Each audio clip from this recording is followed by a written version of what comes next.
Helen Doyle is a retired, in quotes, public health professional, chair of the Environmental Health Work Group with the Ontario Public Health Association, over 30 years experience with York Region Public Health managing environmental health programs. Now she's a volunteer, like many of us, with the Ontario Public Health Association, promoting and advocating for action on environmental health issues, including climate change, air quality, water quality, healthy housing, and healthy built and natural environments. Wow, thank you very much.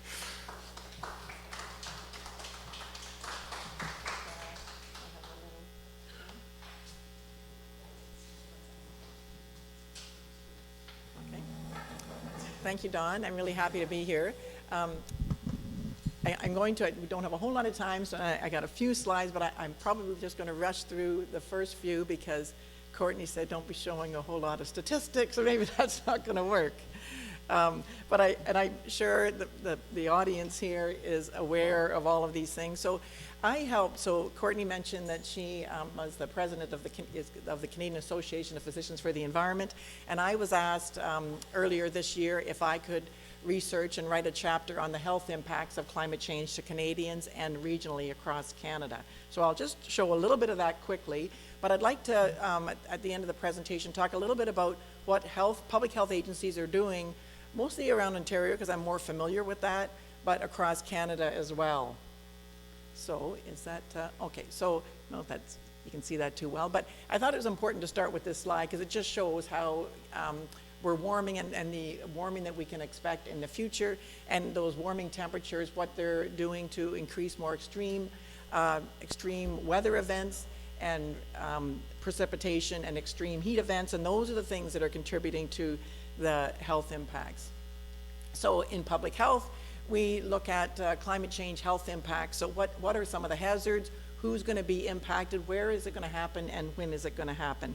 So these are just some of the examples across Ontario about, and Courtney talked about this as well, like the expanding vector-borne disease range because of our warming climates, more severe weather events. And when we think about, in some areas we might get more rainfall, in other areas we might get more drought. So certainly lots of important things to think about, but it's happening already. So when we think about the future, we see those projections about from 2020 to 2050, from 2050 to 2080, but we already know that we've seen changes because of climate change and climate variability over the last few years. So when we think about heat, for example, in 2009, heat-related deaths were 156 heat-related deaths in British Columbia, and in Quebec last year, approximately 90 heat-related deaths. And we don't hear about that in Ontario, but it's not because we didn't have those heat-related deaths, it's because we don't track it the same way in Ontario as they do in Quebec. So this is just an example of some of the work that needs to be done to ensure that we have this information to be able to put plans in place to protect people. And I think Courtney talked about eco-anxiety and stress. Surveys that were done after the Fort McMurray fire talked about the increased post-traumatic stress disorder, depression, insomnia, and some of those other issues. And another example, when I work in public health, I was a health inspector, and we would inspect restaurants, and we talked about food safety and food security. Well, in the north in 2012, mudslides that Courtney talked about as well were responsible for closing the grocery stores, so there was no access to food. And of course, we know about the wildfires. It's not just the evacuation of the residents, but what that does to health facilities. Some of the health facilities were affected, and patients had to be evacuated. So heat health risks, we know we're going to get more extreme heat events, and over to the right, and this graph, if you wanted to go to Canada's the climate atlas, you could look at cities across Canada, and I'm not sure what cities in Ontario in the north would be on that, but you could check to see if North Bay would be on it. Would be some of the larger cities. And you can see in the near future, 2020 to 2050, we're there now, how many more extreme heat days you can expect in a year. So a city like Toronto, that is expected to double or triple the number of hot days. And the concern with that, there's hot days and hot nights, and if people don't have an opportunity to cool down, you're going to increase extreme heat-related deaths. And not just the heat-related deaths, but in the last bullet here, other things that go with that, a lot of studies that show increased violence, stress, and poor mental health that are associated with that. and there was a bit of a discussion about air pollution. In Canada, there's approximately 14,000 premature deaths every year from air pollution emitted from human activities. So we mean things like industry, from fossil fuel production, from traffic-related air pollution. I don't think that stat gets shared enough when we think about that. And we know all of the impacts that Courtney talked about from air pollution, and we know because of climate change, that warmer weather is going to increase smog-forming chemical reactions, more pollution, more fires that have impacts from dust storms, pollen production, a longer growing season, and more pollen. So all of those things are going to contribute to incidents of air pollution-related illness. Vector-borne disease we talked about as well. There was 6,000 human cases of Lyme disease reported across Canada between 2009 and 2017. The number of cases in Ontario went down this year, and that was interesting. I'll show you in a future slide. Even though the range of Lyme disease is spreading, we saw lower numbers this year, and that's perhaps because the message is getting out there about people protecting themselves from Lyme disease. And this is a researcher, Nick Ogden, from the Public Health Agency of Canada. Some of the research that he did, and this goes back 10 years, so I'm sure these models would be updated, showing that the range of the vector for Lyme disease, which is the black-footed tick, how you see that range increasing over the next several years. Extreme weather events as well. So there was over 195 disaster-related extreme weather events that was reported by the Canada Disaster Database. And almost, as was mentioned earlier too, 500,000 people across Canada were evacuated because of wildfires between 1980 and 2017. Floods, the most commonly occurring and costliest natural disaster in Canada. I know Bracebridge had quite an extreme, they were under an emergency, I believe, last year. I was in Ottawa at that time with Dr. Gardner, who was the medical officer of health for the Simcoe-Muskoka district.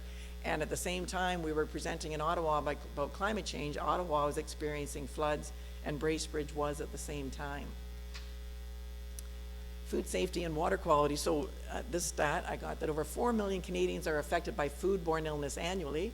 Not all related to climate change, but because of climate change, we may expect to see more, because of contaminated water supplies, for example, you could have more foodborne illness, and warmer temperatures. We see more foodborne illness in the summertime, whether it's because people are barbecuing more, or maybe food is spoiled, and that in the north, as we're going to be seeing warmer climates, this could happen more. So we just have to be aware that that is another risk that we have to be aware of. And waterborne pathogens, we don't see a whole lot of waterborne disease outbreaks, but there's a potential for that to increase as well.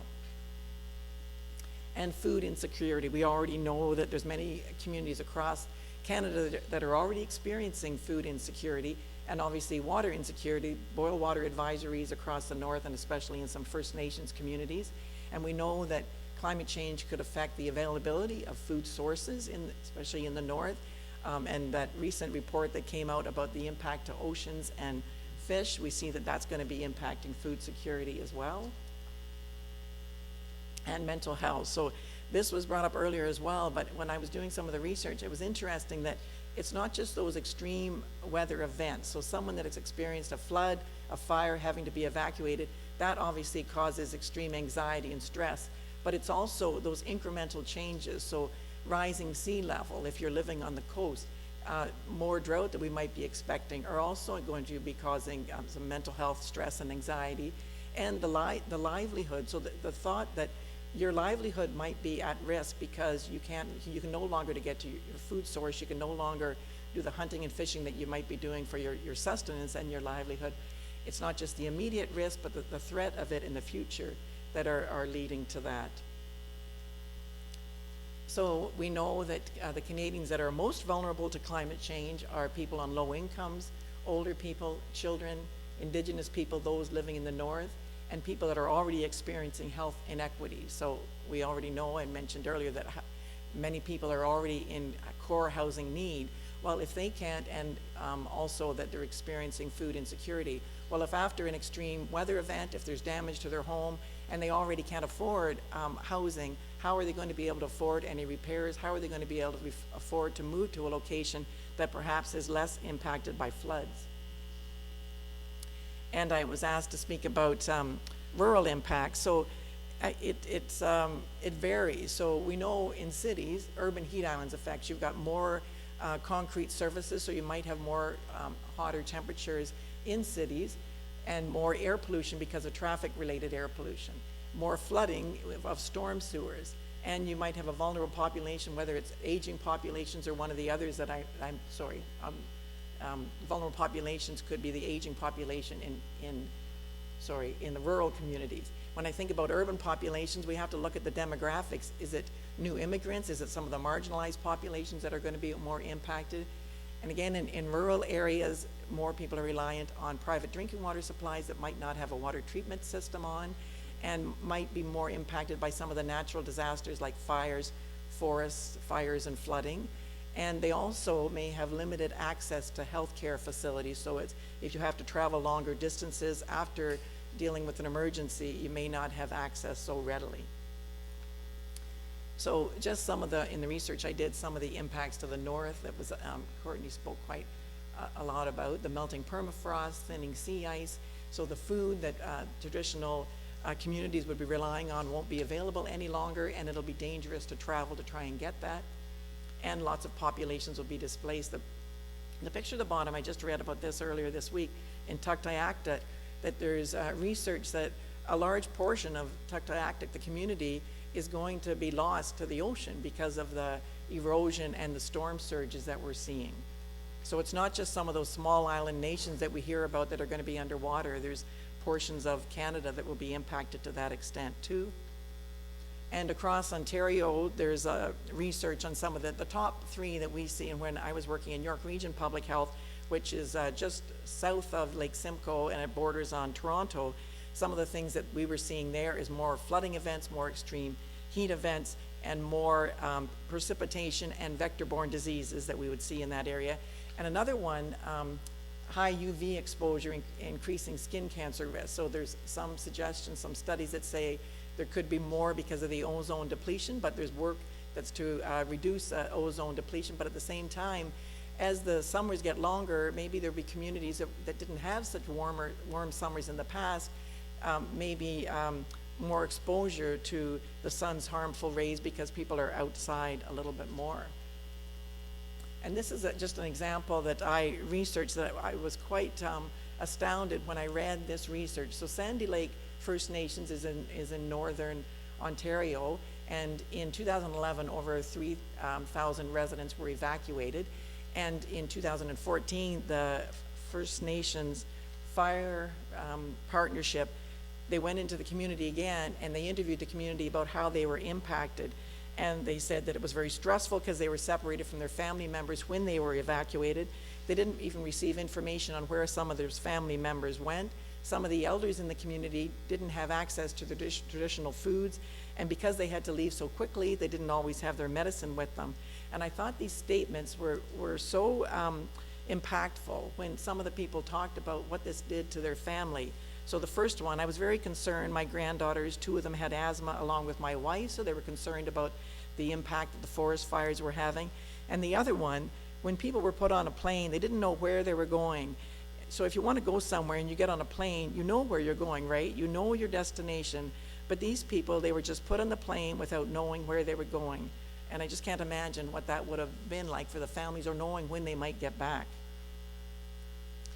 So just another, I just wanted to quickly throw this up there. This is, so the Public Health Agency of Canada and Public Health Ontario does these maps. So surveillance is going on across Ontario, and they look at areas where there's, this is for Lyme's disease, and they do this by going out into the forest and do tick dragging, where they grab a big white sheet and they go along the forest floor and see if they find black-legged ticks, and they're able to identify the range of black-legged ticks. So this was in 2018, so it's, even though it's more in the southern part and the eastern part of Ontario, you can see Aurelia there on the map, and in Georgian Bay, so that was 2018, and 2019 it spread a little bit as well. So they are predicting this is going to spread even more, but if we can keep awareness around Lyme's disease and how people can prevent it, we're not going to stop the spread of these vectors, as this is already happening, but we have to do some work to make sure that people are aware of these impacts.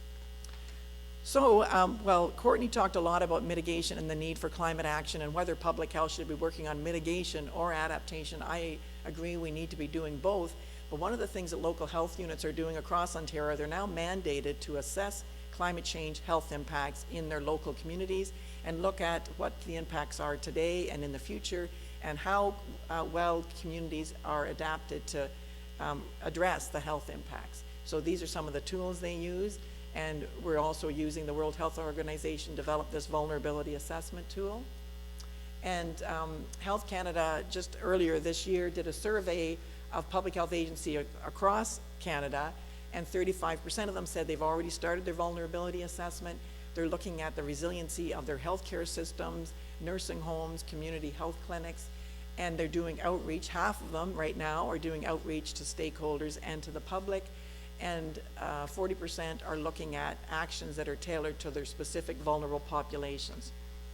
So there's a lot of work to do this, but it's really exciting to see that health units are actively doing this. And Health Canada in this past year funded 10 health agencies across Canada to do, through their Health Adapt funding, to do, and Health Canada is helping them quite closely to do this work. And they're also sharing the work that they're doing amongst each other. And in Ontario, there's 3 health regions that receive this funding. So York Region, where I retired from, Wellington, Dufferin, and Guelph, the 2 health units combined, and the 7 northern health units led by Northwestern Health Unit, and it includes your region of North Bay and Parry Sound, are another one of the recipients of this funding. So I would suggest, I don't know if there's anyone here from the health unit, but excellent. I would suggest that maybe you talk to the health unit about some of the work they're doing on the vulnerability assessments, and it's certainly in the communities we want to engage with the community about what the impacts are to them. And Courtney talked about this, and this goes to mitigation and adaptation as well. So the Lancet Commission she talked about climate change being the greatest global health opportunity. And I like also that she talked about, we can talk about solutions and some of these co-benefits. If we put some of these solutions in place to mitigate greenhouse gases, they're going to have the co-benefits of helping our communities in terms of population health today. So improving air quality, if we have more sustainable forms of transportation, even in small communities that maybe they can't have a bus line, maybe there's a way of having some car sharing, or in communities like this where we're able to telecommute or video conference people in, it's important that we think of those things. She talked about the healthy diets, and if we increase our plant-based diets, we're increasing our own health, but we're also reducing greenhouse gas emissions that go towards producing some of the more traditional diets, and then decreasing health inequities. If we can all work together to look at what the impacts are to our vulnerable populations. And I just wanted to give a plug to the Ontario Public Health Association that I volunteer for. We launched a campaign this year to talk to parents about how climate change is impacting their children, but we don't want them to feel helpless. We want them to feel hopeful. So we started off with 3 messages about how climate change is impacting children's health in terms of Lyme's disease, air pollution, and heat-related illness. So we provide some statistics, but also on our website, we provide some things you can do to protect your children now from these impacts. So we do talk about things like making sure that you check the air quality health index when you go out. But then we want to bring parents along the journey to say, okay, now what about climate action? So we do want parents to say, yes, I'm concerned about my children today. I'm concerned about their future as well. So we need action on reducing greenhouse gas emissions. So I've got the link there, and I would ask that all of you, if you go to makeitbetterontario.ca, and if you take the pledge to stay informed and to talk about climate change. So I'm sure I went way over, my apologies, but thank you.